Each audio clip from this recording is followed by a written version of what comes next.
What's going on, everybody? This is 5 Minutes of Favor, Motivational Moments. 2010 in January, the mime troupe that I was serving in, we got invited to do the Gospel Superfest that was located in Cincinnati, Ohio. Uh, my daughter actually is in Ohio. Shout out, hey Jelly. Uh, Good things that come out of Ohio is Grippos, they barbecue potato chips and Skyline and Gold Star chili.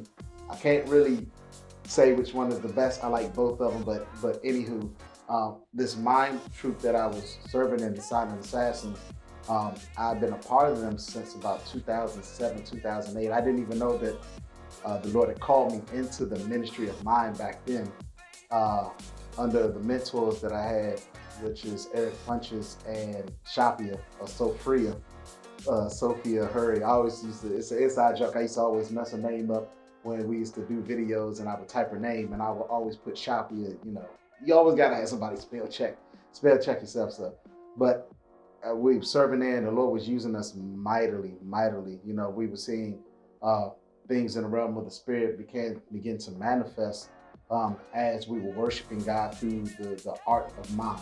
There's nothing wrong with it. For those who are upcoming in the mime ministry, dance ministry, let the Lord continue to use you.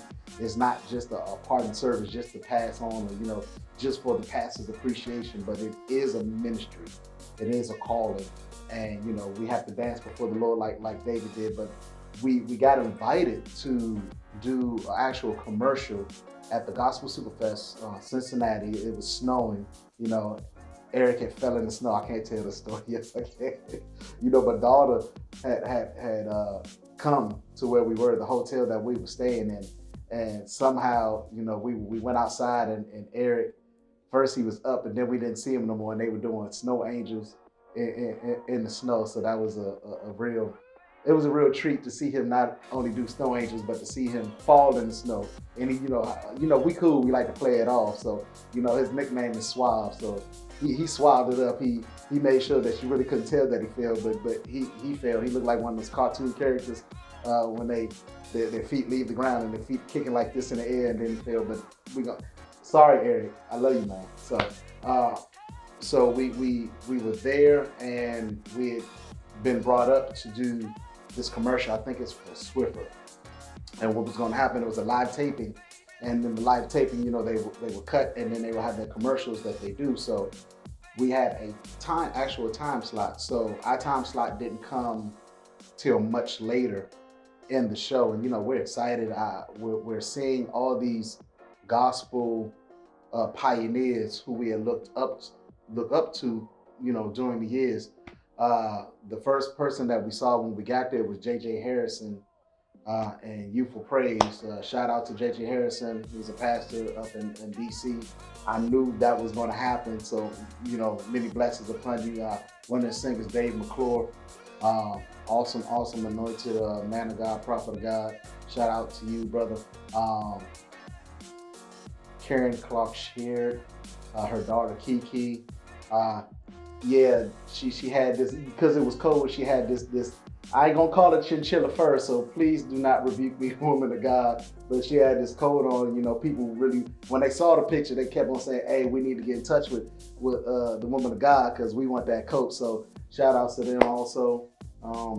And we were there and we get to see all these people. I mean, Richard Smallwood, Ernest Peace, James Fortune the Fire were there also, Ted Wynn, and we're meeting these people as we're waiting backstage, and it was a great experience, because we believe that the Lord had called us up there to do this commercial, and live tapings they go as they go, whenever the Spirit of God is going to move, it's going to move, and I believe that Hezekiah Walker was given a Lifetime Achievement Award on that particular night, if I'm not mistaken. So, we're enjoying the sights and the sounds of this show, but it's still ministry of the gospel celebration, the Superfest.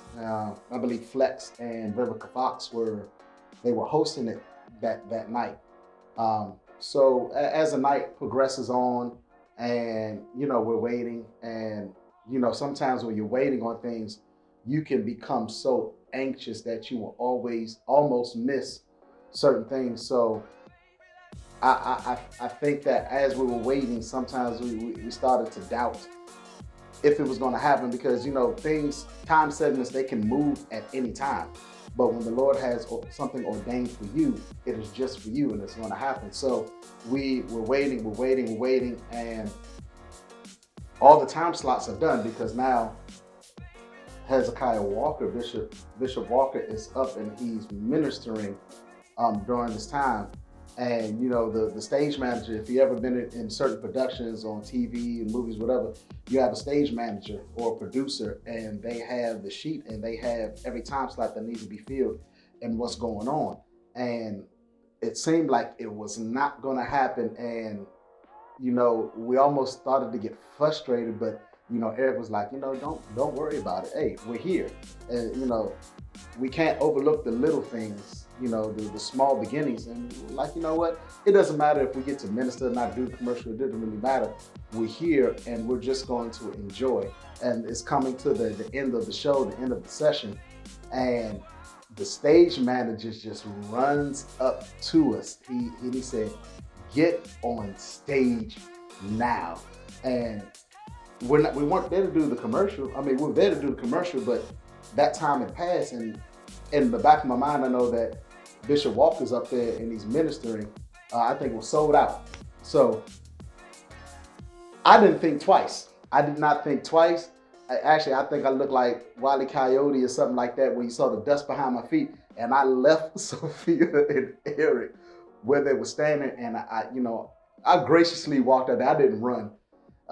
And when I get out there, I just started ministering. He was like, "Sold out," and it was awesome. Thousands of people there, and then it was something so funny. It was like a break in the song, and Bishop Walker he looks back. I don't even know what told him to look back, but he just looks back, and then he sees me, and then Sophia and Eric had finally gotten out there, and he was just like, and he turned right back in and went right back into the song, and it was awesome. It was such an experience to be able to minister with all these great gospel artists and singers on that platform. And even as I sit here today, the Lord was really dealing with me about that time. When we think that things are denied, we think that it's not going to happen, or they're delayed. But what was really happening is the Lord was closing off certain times in life to open up a bigger door for us, for His honor and for His glory. So I just come to encourage you. It might seem like things are being delayed, and a lot of times we focus on the enemy so much, not knowing that God is the author and the finisher of our faith, and He will close some things off in your life just to get you to the bigger picture. So I just want to encourage you on today, don't get frustrated. If the Lord has said something about you, He promised you something, even if He gives you an opportunity, don't miss out on the bigger opportunity soaking over something that you've missed or that you think you've lost. Because God is the God of bigger, He's the God of greater, and He shall and He will do it just for you. In Jesus' name, be blessed, everybody.